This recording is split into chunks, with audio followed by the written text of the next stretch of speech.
What we're going to do now is talk about the MENA region. In order to do it, I need to find Anita, who's on here somewhere. Look at that. Hi there. Just as if by magic. Anita. Yeah, so I'm Anita Hayward, and I'm from NAQEL Express, country manager here in the UK. And NAQEL, it specialises in transportation to and within the MENA region, which is the Middle East and North Africa.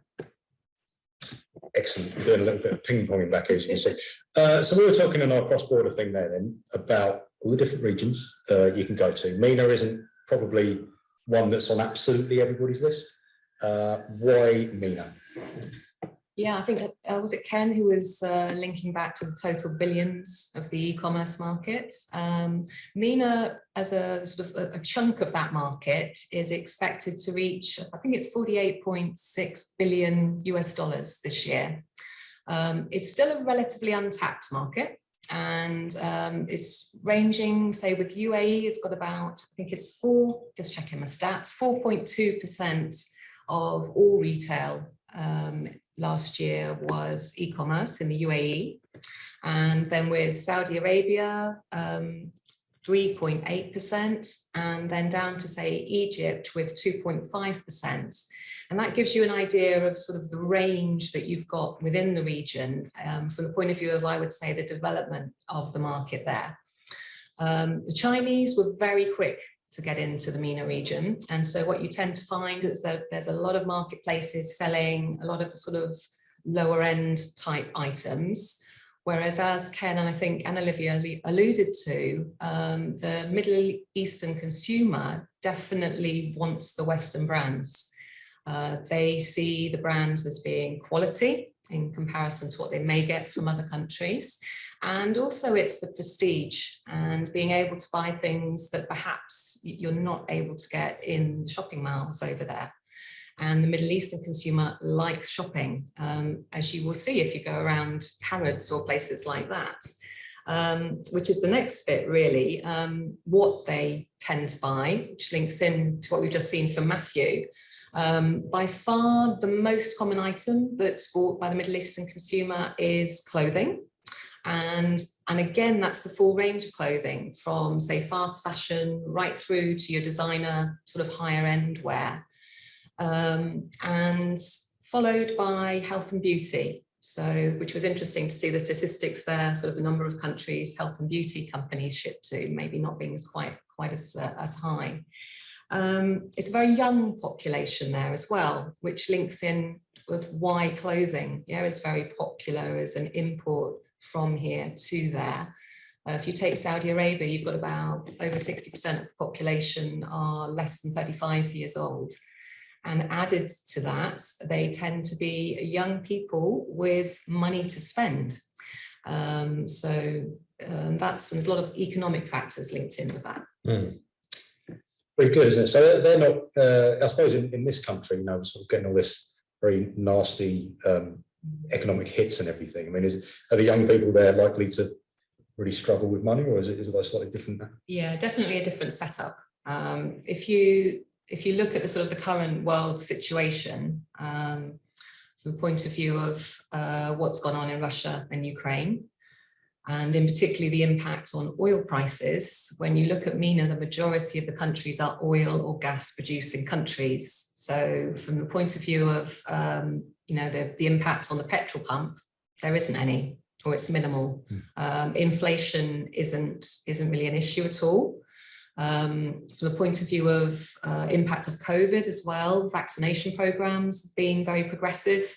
So that's also helped minimize those type of negative impacts.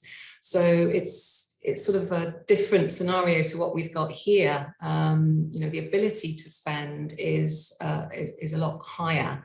You've got other aspects as well. Say for the young population, that all of their higher education is paid for. They tend to live at home as well, so you don't have those expenses. So it's that sort of, what can I do with my money? I can actually buy that if I want to. Yeah, it's a really nice problem to have. I'm generalizing, but it is very much the case. And so from that perspective, it's definitely worth you know, when you're looking at sort of what regions to go into, definitely worth considering the MENA region from the point of view of prioritization, because with the world situation going as it is, MENA will probably be a more stable region from the point of view of what the consumers are going to do there. So yeah. And the way that things happen there is a bit different as well. So obviously we have Christmas and Black Friday is kind of our peak. They've just had Ramadan and Eid. So what does that do? Yeah, we thought it was like sort of important to mention this as well. Sort of if as a retailer you're looking for, you know, to get that additional revenue at, say, more unusual times of the year for our typical market here, it's definitely worth looking at the opportunities from Ramadan and Eid. So Eid is traditionally present giving period. Yeah, it's the main Muslim sort of festival. Traditionally, clothes would be given as presents to relatives, and that's what happens. So from our own company's experience, if we compare, so Eid was at the beginning of May, and Eid is very much like Christmas from the point of view of getting things there before Eid is important. Yeah, so delivery times are important during that time. But from the impact that we had, we compare April compared to March for our company, just as an example. So in Saudi Arabia, the number of shipments or orders that we handled and delivered was a 40% increase, April compared to March this year.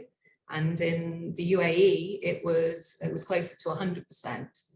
So from that perspective, again, it just goes to show that it's worth considering as a market, but also worth considering from the point of view of the sort of maybe the additional benefits that you can get at different times of the year. Q4 is also extremely, that is the peak, like it is over here.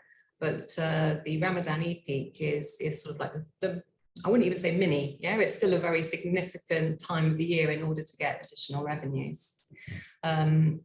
Just to give an idea as well of sort of how strong the economies are out there, even before the situation with oil and so on and Russia, Q4 last year, so Saudi Arabia, their total economy grew year on year by 6.4%, I think it was. I might have got the point dot wrong or something, but that's the highest growth rate that it's had in the last decade. So yeah, so from the point of view of stable and opportunity, not now, but just for the future, it's one to consider anyway amongst those regions that we're seeing as opportunities.